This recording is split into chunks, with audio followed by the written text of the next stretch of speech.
The gods would held its breath beneath a low sky, and the old heart tree bled its red leaves into the snow. John stood with his back to the carved face, the rough old grooves cold through the black wool of his cloak.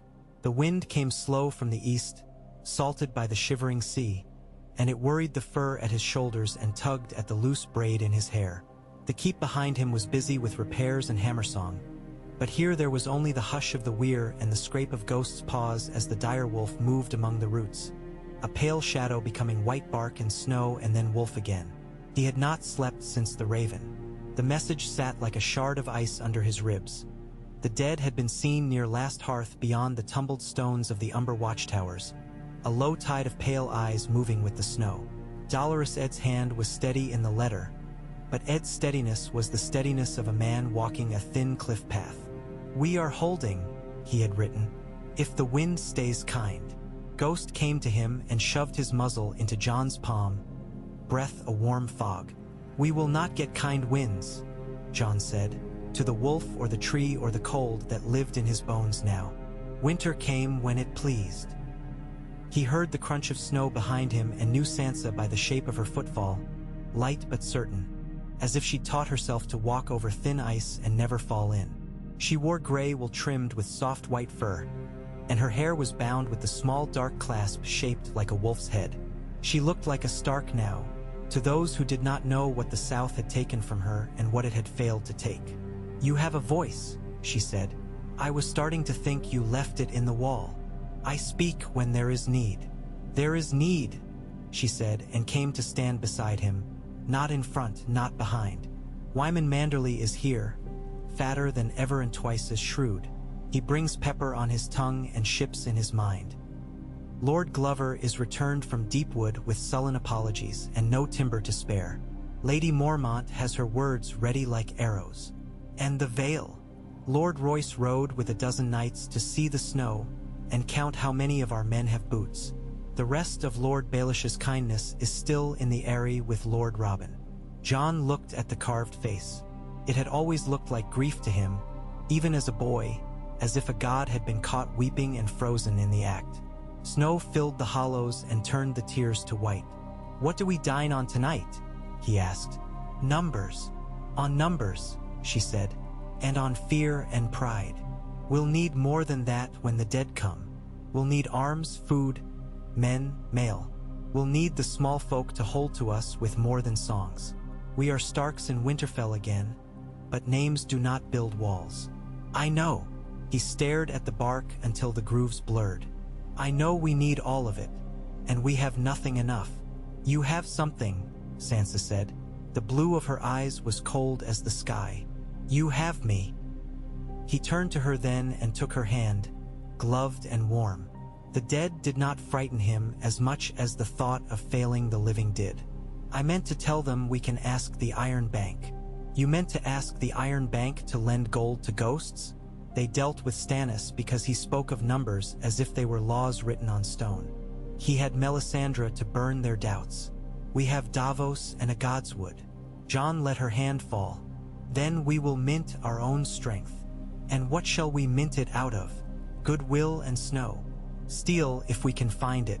Grain if we can buy it. Promise if we have only promise. Wyman Manderly has a harbor and coiners, does he not?" "He does," Sansa said slowly. "But what do you mean to coin? The realm has gold dragons and silver stags and copper stars. You are not on the Iron Throne." "I do not need a dragon's face to pay a man to shoe a warhorse," John said. "We mint a war coin of our own. We put the direwolf on one side and a weirwood leaf on the other, and we promise that when the dead are driven back and spring shows a bud, each coin will be taken in Winterfell as tax and toll. If a man brings us a sack of barley today, the coin feeds his children when the fields return. If a smith shoes our horses for these coins now, we grind his flour without tithe for a year. We pledge the river toll on the white knife, the market dues in Wintertown, the timber levies when the snows melt. We pay with tomorrow to buy today." Sansa's mouth folded at the corner, skeptical, interested. "Promises can be melted down in a brazier. Stamped coins can be melted as easily. And if the spring is far, then we do not live to keep the pledge. John said. But if we live, we pay. And if they do not take such coins? She asked.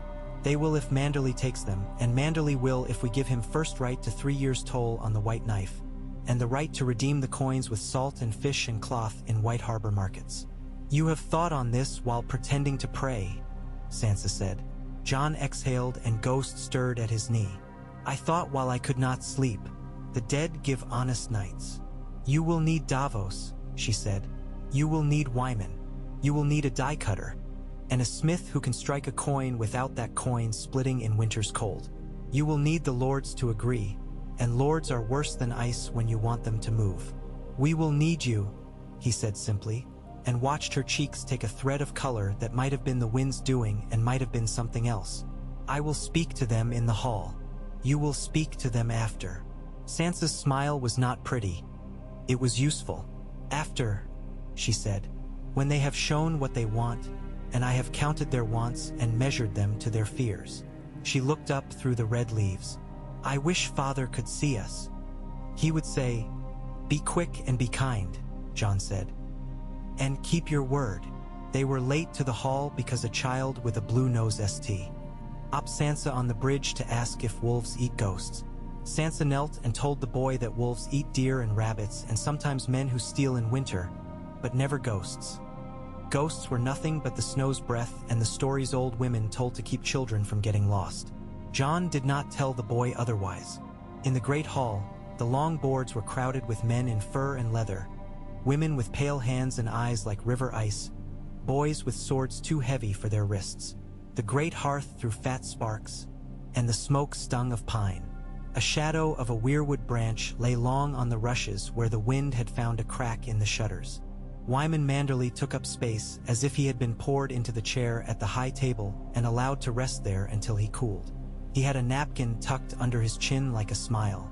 His beard was white, his mouth red as a pomegranate seed. He rose with a grunt when John and Sansa appeared and bowed as much as he could bow without losing his breath. Your Grace, he wheezed, satisfied by the words if not the bending. My lady, Lord Manderley, John said, we are grateful for your ships and your counsel. Ships want cargo, Manderley said, eyes bright. Council wants ears. I have both and more besides. Lyanna Mormont sat as if the chair were a saddle and the hall a forest she had chosen to hunt in. She scraped a finger along the grain of the table and watched the wood as if deciding whether it might make a good spear. Lord Glover looked penitential and stubborn. Lord Serwyn had a frostburn on his nose. At the far end, the free folk huddled together, too proud to be grateful and too hungry to be rude, Tormund's teeth glowing in his beard like a bone. Davos stood near the nearest pillar and waited for John's eye, which he met without flinching. He was a shoreborn man who had walked through storms, and his face had the eased patience of a sailor who knew that sometimes weather must take the first shift. When the food had been half served and the cold made less cruel by meat and mead, John stood. He did not know if he was a good king. He knew only that he had been asked to be a Stark and stand in the place where a Stark stands. He had won a battle against a monster and survived the same monster's shadow, and none of that made him good at sums. You know what we face, he said without flourish. What you believe of the South or of what a queen calls herself matters little to what walks from the far north. The Night King brings a winter that will not yield to talk. We cannot go south while the dead tread our fields. We cannot wait for the South to come north because the South has kings and queens enough and none of them yet have come past the neck without wanting the North to bow. We need men, food, iron, leather, horn. We need Fletchers and Smiths and Bowyers. We need to put iron in every hand that can close around a spear. We need to do it before the snow deepens. We have little gold and less time. The murmurs moved along the boards. Sansa watched faces without appearing to watch them, counting how many were listening and how many were already thinking of what they might demand. So we will mint what we need, John said. With Lord Manderley's aid, we will strike a war coin. Silver where we can spare it, copper where we cannot, iron for those who take their pay at the wall. The coin will bear the dire wolf and the weirwood, and it will be taken at White Harbor for salt fish, cloth, oil, and iron, and taken at Winterfell when the snows recede for toll and tax and tithe. For each such coin in your people's hands, the levy on your lands will be reduced in kind when the spring returns. Bring us barley now, we forego the king's portion later. Shoe our horses now, we grind your flour for free. This coin will be promise made iron. We can ask the Iron Bank for letters of credit, and we will, but we are Starks. We should keep our own word first. Wyman Manderly rose again, wheezing and glowing. My Wolf King, he said, and Jon heard a stir from those who preferred Lord over King. But this was not the hour to split hairs. I have a mint standing in the wolf's den that has not seen honest work in years. I have dyes I can clean and cutters I can pay to carve. I have men who can set hammer to blank and not split the metal in the cold. I have ships and fish and cloth. I will take your war coin at my quayside if you pledge me the first right to port tolls and market dues of White Harbor until 2 years after the spring, Sansa said, not letting him finish. The hall turned to her like a field of reeds in wind. Not 3, and you will take the coin at the same value in White Harbor Market as a silver stag where the coin is silver, a copper star where the coin is copper, and iron at the wall at Ed Tollett's measure. Wyman's mouth worked as if he were savoring a sweet and deciding whether to swallow it. 2 years is a short winter, he said. The wolf's den has a wide maw, and you have a wide hand, Sansa said pleasantly. Too wide to close about our throat. Lyanna Mormont laughed aloud, which pleased her. Tormund thumped the table. Lord Glover cleared his throat. What if your coin is not worth a stag to others? What if the Iron Bank sees a boys' game with wolf toys? Davos, at Jon's nod, stepped forward. I sailed to Braavos with Stannis Baratheon when he had less to his name than a good lie and a cold island, he said. The Iron Bank showed us its marble teeth, but in the end it opened its vault because it knew Stannis would fight and die rather than break his word. The bank is not a sept. It doesn't bless prices. If we strike coin and promise redemption against tolls and markets, and if White Harbor stands behind it with salt and cloth, the bank will understand the measure. I'll sail to them with a purse of the new coin and a ledger of our tolls. I'll take Tyrion Lannister with me if we find him washed ashore somewhere, but failing that, I'll take a shaggy dog in a red scarf and call it Fortune. They'll like the dog better. Laughter moved, weary and welcome. Jon felt the knots in his own chest ease a hair. And if the South forbids it? Serwyn asked. If a queen says only the crown may mint coin? Sansa looked to Jon and Jon looked to the men who wore furs in this hall and remembered the men who had followed him through the snow to face Ramsay Bolton's lines. The South has forbidden the North many things, he said. We will add this to the list and do it anyway.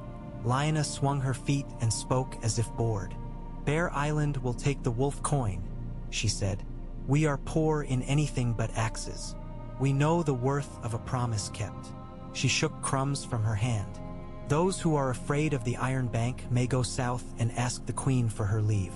We will stay and hammer iron.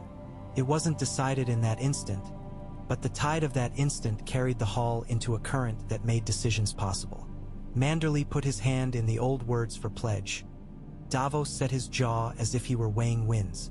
Sansa's eyes had their winter blue depth when she looked at Manderly across the meat. Jon breathed again. In the pale morning they met in the solar with a map on the table and a brazier cutting the cold.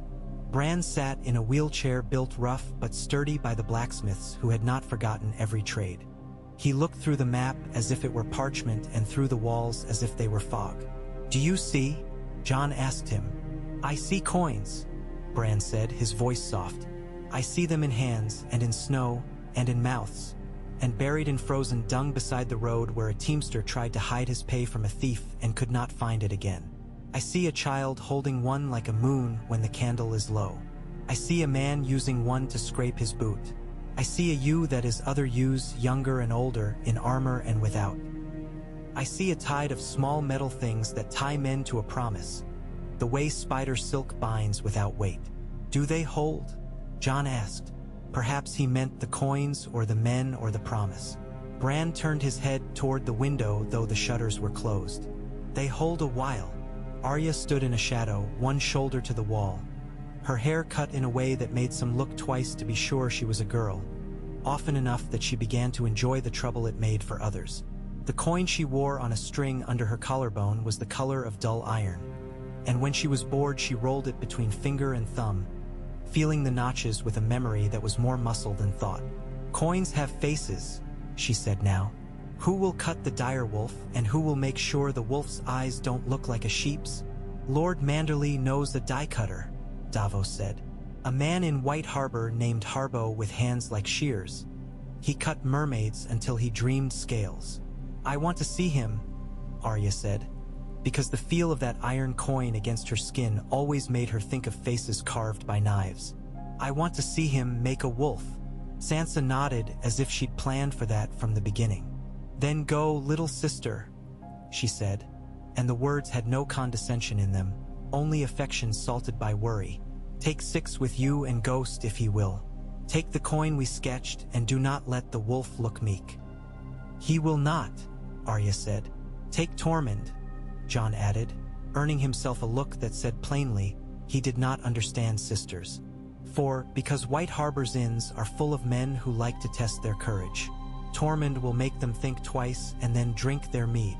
Arya smiled, and it made her look like a Varamir's fox, glancing behind to see where the snares lay.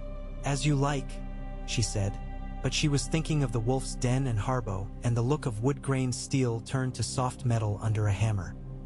White Harbor rose from the shore like a pile of stones gaining order as they stacked into a city. The long quays jabbed into a cold sea that tasted of iron. Ships creaked and thumped and sang with wind. On the main quay, the mermaid banners snapped. The wolf's den was old stone and fish smell and the tang of brine and very old iron. Harbo was thinner than Davos's description, a man whittled by hunger into cleverness. He kept his knives wrapped in thick leather and unrolled them as a septon might unroll relics. "The wolf must look at you," Arya said. "Not past you. It has to see. The weirwood leaf on the other side must have veins fine as truth." Harbo took the sketch and held it to the long window where gray daylight pressed its cheek. "A wolf that sees costs more," he said. Arya leaned on the table and lowered her voice until it was not a voice at all, just the whisper a knife makes when it leaves its sheath. "Do you mean to tell Lady Arya Stark of Winterfell that her family's face upon their coin will be a sleepy dog for the price of one more leg of mutton?" Harbo grinned because it amused him to be threatened by a girl who spoke like smoke. "No, my lady," he said. "I mean to tell you the truth, which is dearer in winter, and it buys less. But I will cut you a wolf that sees. The eye is a trick, cutting the glint and the curve without gouging too deep. The leaf veins are a matter of small knife work and patience. The rest is the hammer." They struck the first coins in a low stone room where the cold came up through the floor as if the sea were trying to speak. Peasants stood in the yard to watch, and sailors on shore leave, and a girl who had seen a wolf once and had not thought of anything else since. The blank discs of washed silver were warmed over the brazier so they would not crack under the hammer. Harbo set a die on the anvil and another in the cap. He nodded to the boy with the tongs. The boy placed the warmed blank and stepped back. The hammer came down. The sound was a soft shock that Arya felt in her gums. The boy twisted, lifted, flipped. The hammer again. The die lifted, and the coin that shone under the W. Indo looked back at them with a small bright eye that was not a sheep's eye. The leaf on the other side had veins like secrets. They struck coin that day until the men's armrests ached and their fingers went numb. Manderley's clerks stood with slates to count the piles. Sacks of grain changed hands, and bundles of fletchings and coils of bowstring, and thick-oiled harness and tubs of goose fat and the iron billets that carried in them the shape of spearheads waiting. A woman who owned a dye shop took a handful of the new coin and rubbed one between finger and thumb until the little brightness came off on her skin, and she smiled because the metal had told her true. Arya watched the way the coin moved through the room the way she might have watched a fight in the alleys in Bravos. Who was quick, who was slow, who fell, who stood. At the Black Trout Inn, a man with a scar that pulled his mouth down refused a wolf coin for bait and said he'd take silver stags from King's Landing or nothing. Tormund raided the man's stew without asking and asked the man if he thought the dead would pay him in dragons when they came down the river. The man said he was not afraid of tails. Tormund put his elbow on the table and his hand out for wrestling. "If I win," he said, "you take the wolf coin and count yourself glad. If you win, I drink your beer." The man could not resist. Men never could. Tormund put his hand down like a falling log and the man's knuckles cracked. The inn took the coin. A week later, it was written on the chalkboard above the barrels. "Wolf coin taken here 1 for 1 silver." Davos took a chest with 100 of the new coins and a ledger with numbers written clear and neat and sailed east in a small thing with a deep belly that knew the Braavosi currents. He went in a snow that turned to rain and back to snow, and the shoals yawned and closed under him like the maw of some cold beast, and he held to his old faiths. Ropes, men, and the way stars hid and appeared. In Braavos, the Titan lifted out of fog, blind and enormous, and let him pass. He walked into the house of the Iron Bank under painted ceilings that looked like ice made beautiful, and he showed Tycho Nestoris a wolf coin that blinked. "It is a local scrip," Tycho said, turning it over, "and a boldness for a young king without crown or southern leave." "A Stark's leave is the North's leave," Davos said, "and the dead do not come with accountants." Tycho held the coin to his teeth and bit it like an old man testing fruit in a market where he had once been a boy. "You pledge market dues and tolls. You pledge redemption in White Harbor. You request letters of credit for the same." Davos spread the ledger. "Here," he said, tapping with a finger that had been a finger longer than any of his others, because those were on a necklace he no longer wore. "The tolls of White Knife in a mild season, the same in a harsh. The output of the markets. The taxes Winterfell can forego against coin brought. 2 years. He added, and Tycho's mouth made a purse. 2 years and no more. "You have learned to count, Ser Davos," Tycho said. "Or perhaps you always could and no one asked you to." "Counting fish is a kind of counting," Davos said. "The wall will take iron coin in redemption at their measure for timber and stone." Tycho lifted his head a little. "The Night's Watch deals in letters of credit now? They have always dealt in hunger," Davos said, and there was a roughness in his voice that had not been there when he spoke of tolls because he had known men who had starved politely. "We mean to feed them iron." Tycho poured wine into a thin glass that looked like winter itself and did not drink. "I will issue letters of credit in Braavos bearing the direwolf and the Iron Bank's mark to be drawn against the White Harbor market at a rate set by us and agreed by Lord Manderley. I will purchase 1 part in 5 of your first issue of wolf coin in silver at a small discount. I will not touch your iron scrip because it is more honesty than I require. Your Grace's pledge is to dying men behind a black gate. The bank deals in men who live to pay. In return, you will deliver to us, let me see, furs in summer if there is a summer, timber in winter hauled to the port as the snows permit, and first right to any mineral wealth uncovered in the mountains you have not walked deeply enough." "We are not mining kings," Davos said. "You are kings of what you do not yet know," Tycho replied, "and the bank likes to be the first to hear the news." "Done," Davos said, because the numbers were decent and the alternative was to let the wall speak to wind. The news moved faster than ravens sometimes. It arrived in Winterfell in the form of a smudged child with a wolf coin in her mouth and a piece of salted herring in her hand. "They take it for fish," she said around the coin, "and for bread. A man in the market said my coin was as good as a kiss." Sansa laughed, which made the child preen, even if the sound was not the sort of laughter that made rooms warmer. They poured the coin into the north as a man pours grain into a hopper and the mill begins its slow-turning work. Jon watched farms that had gone to winter pot-sleeping stir as men mended old fence and women counted grain. He watched Aromake's children run their hands through goose feathers to choose the straight. He walked a line of smiths hammering plates from narrow billets into a shine that was not show, just function, and the ringing made the hair on his arms lift. The free folk took iron coins and iron tools and iron promises and went north in small bands to the old cliffs where the sea had broken obsidian out of some ancient rage. They napped the black stone into spearheads that licked light. A man named Aroef came back with a sack of glass and a white line down his cheek where a shard had kissed him. "It cuts fast," he said cheerfully. "So we will cut faster." Counterfeits came like Fr. Ost after rain. They found the first in a hamlet east of Wintertown when a woman tried to pay the butcher, and he said the wolf's ear looked like a sheep's. The metal was good enough, but the face was wrong. Arya looked at it a long time in the yard with the chickens pecking indifferent and said, "This was struck with a die cut by someone who knew how to cut a mermaid. He did not know a wolf." "How do you know?" asked the butcher, who thought the wolf on the coin looked enough like a wolf to bite. Arya did not answer him. She rode to White Harbor with 3 men and a face that made people not look at her twice, and went down to the old quarter where the lamplighters were poor and the women knew names of things that had no names.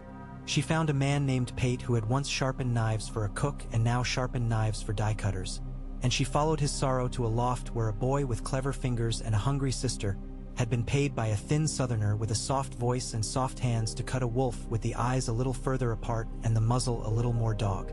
She came back to Winterfell with a small piece of wood with a wolf carved into it. And it was wrong. Jon held it and felt anger because it was not the enemy he'd been expecting, and that made it feel like a betrayal. He gave the piece to Harbo, who shook his head and spat on the ground and swore to carve his wolves with their eyes like flints so no one would mistake them. A raven came from the vale with no sigil on its leg.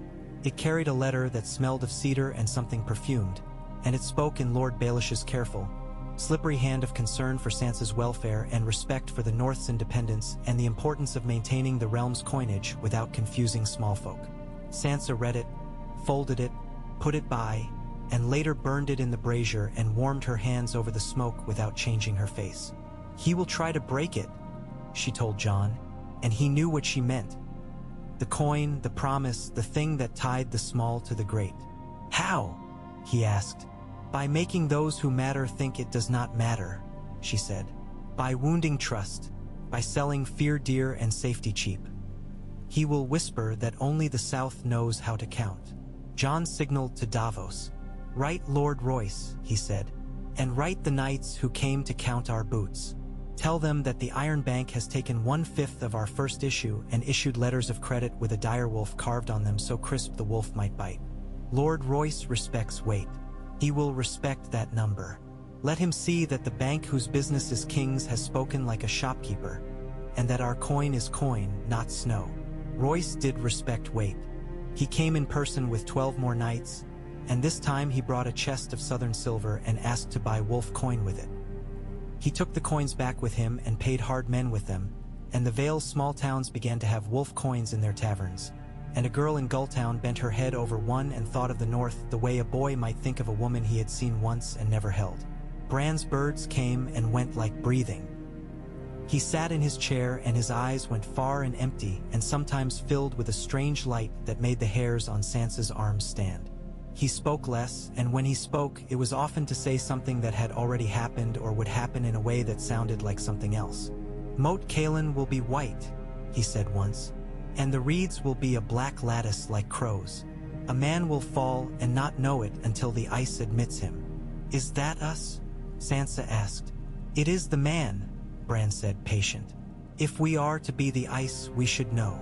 The wall rode again. Ed's hand was the same. Steady, sparse. "We fired a beacon at Eastwatch," it said. "There's a place where the sea pushed up glass, Tormund tells me. Send your wildlings to gather it before it's all gone or all of us are." Men fell. We held. The dead took a dozen and left. There were others among them.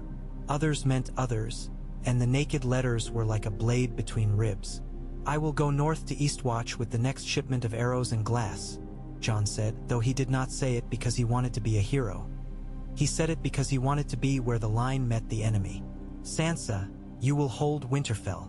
You will need to keep your head down and your men quiet and your fire would dry," she said. "I will need to keep 3 times that, but with lords. Take Davos and 100 picked archers and 200 spears. Take Tormund and a handful of his men, since he can smell a dead man by the way the snow lies." "I can smell a dead man by the way your southerners hold their noses," Tormund said cheerfully, sharpening the bone of a joke. "I'll take a handful of your men and see if I can get them to smile so they don't break their faces. Give me a bag of those black stones that cut faster." Sansa went to the armory with Jon. They moved through rows of spears tipped with black teeth and a rack of swords that had been mounted with glass edges that would not last a day in such use but would slit open cloth and flesh in that day. Micken's apprentices had cut and polished and set. The smell of oil and metal and men's sweat was old as home. John took down Longclaw and drew it, and the sword's rippled steel drank what daylight the armory had. "If we had 10 such," he said, to no one in particular, "I would sleep, but we have one." "You do not sleep when you have one," Sansa said. He sheathed the sword. "No, but I can pretend." It took 10 days to reach Eastwatch and 8 to remember the shape of that old cold. A salt wind that flayed the lips and a sea that went black when it was not white. The wall there was a slab of old light, and men moved like beetles at its base.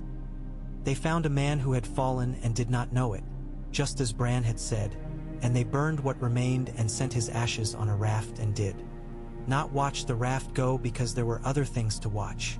Tormund sniffed and said, "They're just men who forgot to die." And Jon thought that was what he might have said about himself a year ago. They buried the coins at the base of the beacons to keep the plinths true. They paid the garrisons with iron and leather and promise. They paid the fishermen with silver wolf coin for their catch because fish was meat and the men would not have sailed for speeches. At night Jon stood on the seaward parapet with Longclaw's weight a comfort against his thigh and watched the dark. Ghost lay with his chin on his paws and watched the mouth of the world breathe. The dead tested them when the moon was thin and the wind had gone from east to north in a breath that made the sea stiffen. They came at the place where the old seagrass had made hollows, and their white eyes were small lights. The first rank were slow and then not slow, and then they were all speed and quite suddenly there were too many. The black glass cut them as if it were made to cut them, which it was. When the others came behind them at a pace as unhurried as mortgage men, the cold went through the leather and the oil and the flesh and found your heart and asked if it could live there. Jon went down the parapet stairs and through the gate and out into the snow, and then there was no more thinking, just the work. Longclaw struck another's blade and did not shatter and cut through a wrist and a head, and the light that lived in the thing went out like a candle pinched. Arrows hissed, glass broke, men fell, men stood. Jon lived. Tormund roared pardonable insults at death. Davos hauled a boy back from a line of corpses because the boy had a coin in his mouth and his mouth was still warm. When it was done, the dead were dead again, and the living were men and women who breathed and cursed and ducked their heads and went back to cutting stakes as if their hands had been made for it. Jon stood with snow on his lashes and thought of the coin again. It had a wolf on it because he wanted men to look at the face and see a promise that meant something and not something else.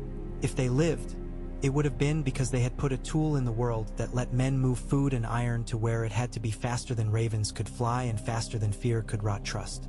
When he came back to Winterfell, he came back to a hall louder and older and more itself. A banner he did not recognize hung near the east doors. Sansa met him at the foot of the dais and kissed his cheek in the way a sister kisses a brother when their father is watching from somewhere. "We held a trial for a man who had cut false wolves," she said into his ear. "Arya brought him. He looked like a child. He was not. He whittled faces for a living. He tried to whittle ours. We sent him to the wall. Ed will be grateful for the hands," Jon said, and it was cruel and honest. "He begged to see the gods would," Sansa added. "What did Arya tell him?" Jon asked, though he could guess. "She told him Winterfell sees," Sansa said. At night in the gods would Jon sat with Ghost asleep across his boots and watched the snow fall like scripture, each flake a small law. Bran came in his chair, pushed by Mira, who had the river in her eyes and the fawn in her stance. He looked out at nothing with those eyes that were not children's eyes anymore. "The coin was a good thought," Bran said. "You find a way to tie men together that is not only fear of death or love of you. It is a third thing. Fear burns too fast. Love fails sometimes. This hangs weight on the promise, and men respect weight." "Does it matter?" Jon asked. "When the dead are on the march, does any of this matter?" "Everything matters," Bran said, like a lord or like a child, hard to say. "A man puts a coin into a baker's palm, and the baker gives bread to a boy who grows tall enough to draw a bow. The boy is on the wall when the dead come. He shoots and a man lives who would have died. The man has a daughter.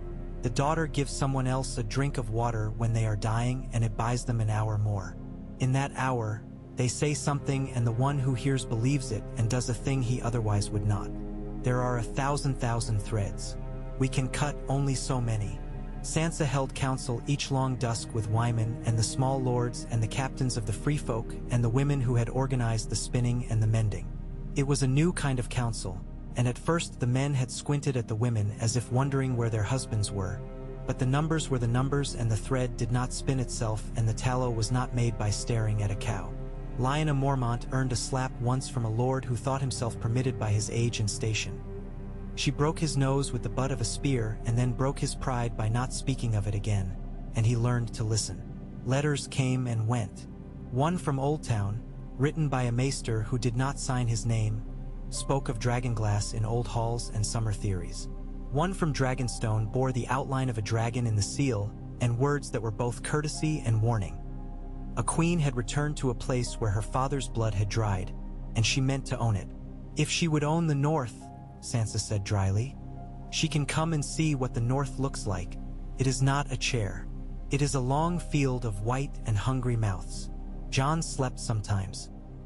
He dreamed of snow and fire both, and of a face that was a face and not his, younger and older, and of a wolf's eye carved clean, and of a hand putting a coin on a table and a fisherman's wife taking it and laying it beside 3 others and putting 2 loaves into a bag that a boy lifted with difficulty.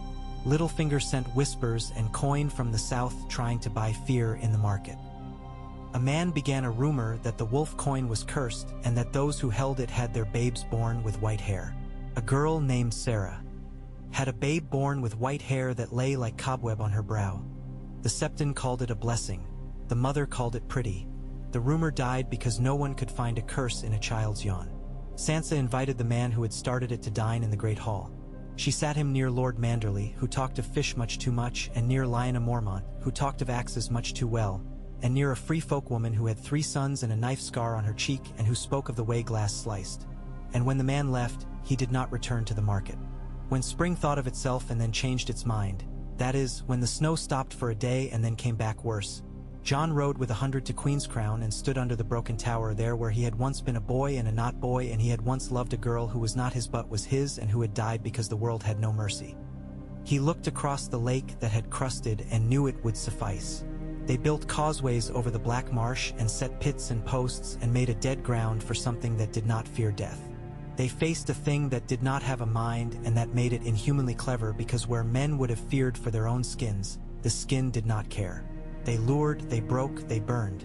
It took 3 days and cost them 52 men, and 2 of those were boys, and 1 a woman who had spun and now had a spear and who had wanted to see this thing she had paid for.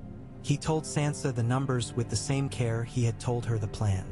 She counted the names in her book of names and wrote 49 letters and had the maester write 3 because her hand shook, though she was not ashamed it shook. It was life reminding her she had blood. Bran told him that winter dragged the dead like a net in a lake. Sometimes fast, sometimes slow, never letting go. Then Bran said something about a dragon, which made the hairs rise on Jon's arms in a different way. The world did not come in a line you could read. Came in a tangle, and you had to pull some threads and leave others alone. The second issue of coin was copper, not silver, and there were those who grumbled. Manderley kissed the copper pieces before his clerks sealed them in sacks and said the color was healthy. It looked like meat and not like a ghost. The small folk liked the copper better because it was warmer in hand and because they did not have to fear having it taken by a man who counted himself their better. The iron coin went to the wall still, and Ed sent a letter saying, "We are rich," and then he crossed it out and wrote, "We are no longer quite as poor." And Jon smiled and put that letter in his pocket and kept it there until it went soft. The veil did not come in full. It came in trickles. Men with honor that did not run in the same gutters as their lord's cunning. Lord Royce sent men because he had pride in his oaths. Sansa sent letters to the Reach, though she did not expect reply. They had grain to sell and a queen to placate and their own wars to measure. Some grain came with a song about how lions grow thin in winter, which made Manderley's men laugh as they counted sacks spilling like wealth. The dead tried again and were broken again at a place called Cold Bank and a place called Long Barrow. The coin had been turned into spearheads and boots and jerkin button and dried meat casks, and that was what it meant. Sometimes a woman would hand John a coin and he would hand it back and say, "Keep it." And she would shake her head and say, "No, my lord, it held me when I had nothing else, and I would not have it lie in a drawer. Let it work." And he would take it with the respect that is owed to a thing that has done what it was made to do. When Dragonfire finally lit the northern sky, it did it without warning, like a summer storm. They heard the sound first, a long tearing of air, and then the shadow crossed the yard and the snow turned gold where it had never been gold before. The dragon came down in the fields beyond Wintertown, great and alarming and beautiful, and its rider brought with her wind that had not been born in the north. John rode out on a gelding that did not care for dragons and held the reins hard until the horse learned the lesson. And he said what a king says when a queen lands in his fields, which is what any man says when a stranger comes to his fire. Welcome if and welcome when. Daenerys Targaryen looked at him with eyes the color of the sea near dawn and spoke like a woman who had lost and gained and not been given any of it for free. She had other dragons in the sky and men on the ground who looked like coins themselves. Bright, blunt, meant for use. "You mint coin," she said without preamble, and someone had told her, or she had learned, or she had guessed because you can smell numbers sometimes. "We mint promise," John said. "Coin is the shape we gave it." "You will mint for me," she said. "We will mint for the north," he said, and she smiled because she had met men like him before, and the smile said she would negotiate and that she never imagined losing. They walked along the inner wall where the mortared stones drank the sun. Sansa came and listened and said little. Arya came and did not listen and watched everything. Davos stood and felt his old bones ache in relief because dragons meant fire and fire meant maybe. Manderly had a cake brought up baked like a dragon because he could not help himself. Tormund asked if the dragons ate wolves. Ghost did not answer. Bran watched from the window and saw a tangle of threads so bright he had to close his eyes. They did not resolve the world in an afternoon. They agreed to move hard glass and fire where they needed to move. They agreed to mint a third issue of coin with a small dragon on the rim. Not in place of the wolf, but as a companion mark, to be taken at Winterfell markets 2 for 1 for salt from Dragonstone mines because the mine holders were stubborn but not as stubborn as the sea. The Iron Bank sent a man to see the dragon with his own eyes and to write a ledger entry that read, "Extraordinary. War came on a night of hard stars and a moon gnawed to a bone. The dead did not run. They flowed. The living did not break. They bent. The trenches lit like short rivers. The arrows hissed like whispers in a library. The glass broke. The steel held. The men died standing. The women died sitting with a child under them and their knife in their hands." John moved along the wall and along the yard and along the godswood and was all the places a man could be when he had to be too many. Ghost came and went, white and silent. A dragon's fire tore the night, and for a heartbeat the dead were shadows on an orange wall. Another reached for John and John reached back and their blades met and the sound was like a bell made of glaciers. The coin in John's pocket, the one with Ed's letter and the one a woman had given him and told him to let it work, pressed into his skin as if it wanted him to remember wait. At dawn there was a dawn. There was also a snow redder in places and a field with holes in it where men had gone down and would not be coming up. There were women with hands like ash who had not cried yet and would. There were lords who had been braver than they thought they could be and those who had not and were ashamed.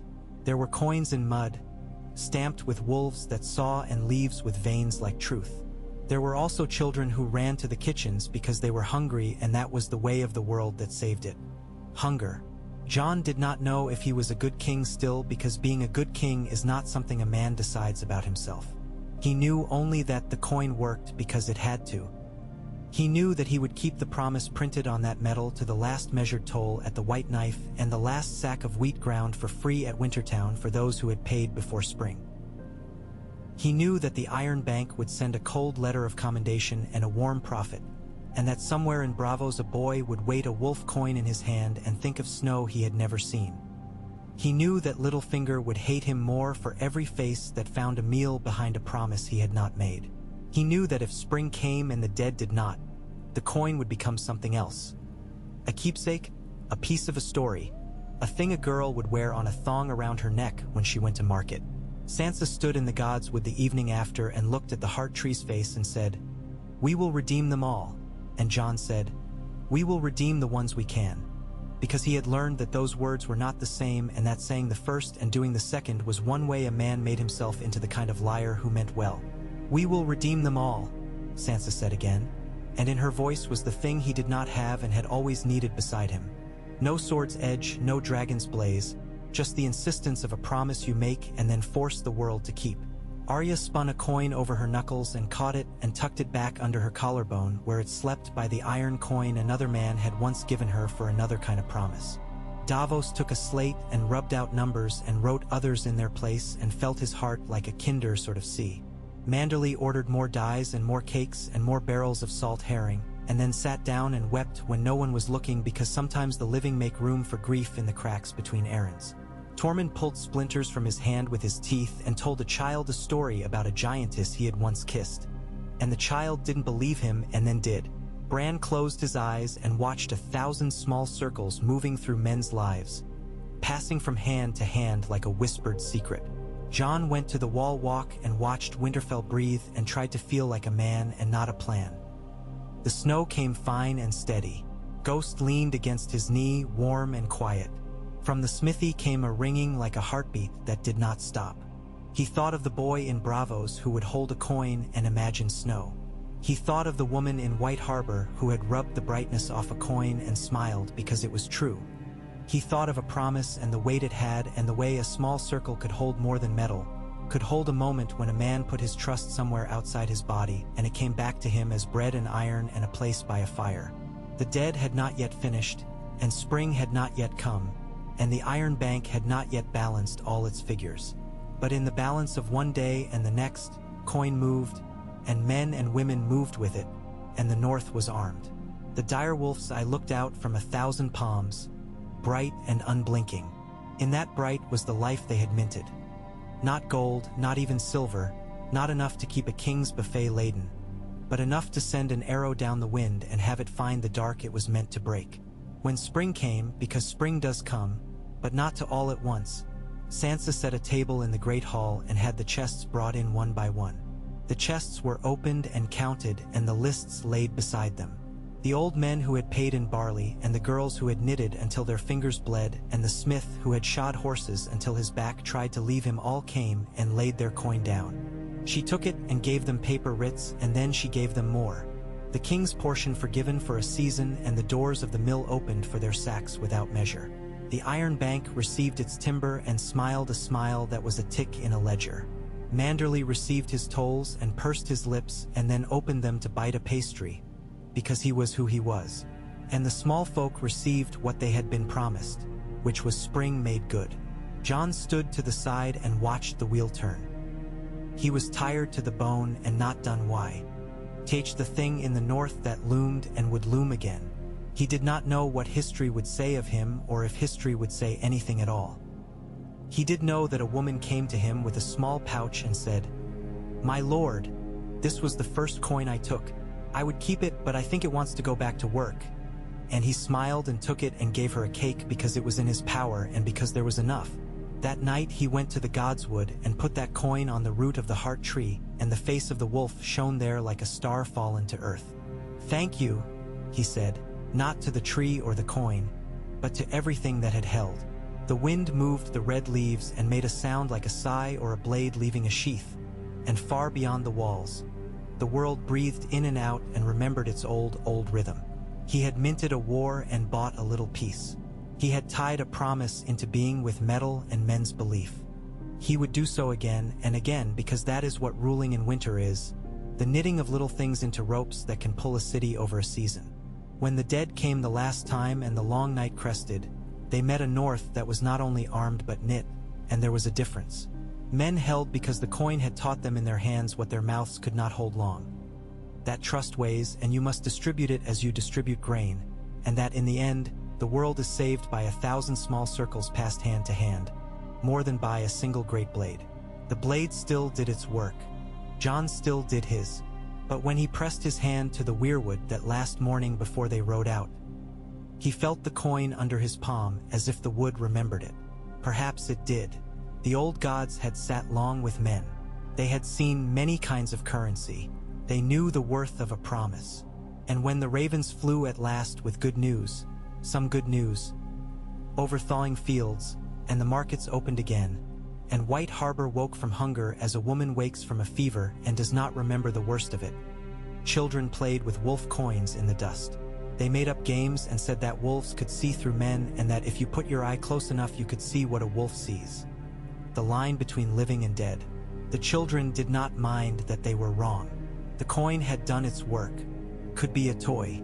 John walked among the stalls and no one called him king because they were selling onions and buying needles, and the word king spoils onions and makes needles dear. He bought a needle for Arya and a little salt for Sansa and a fish for Ghost because Ghost had begun to enjoy fish because war had made them all parts of one another. He paid with a coin that had a wolf's eye cut clean, and he watched the coin change hands and vanish into the tide it had begun. He put his head up and smelled spring. It smelled like wet earth and wood smoke and a promise kept. He closed his eyes. When he opened them, all he saw was the north breathing and the world holding together for another turn. That is enough, he thought. For now, that is enough.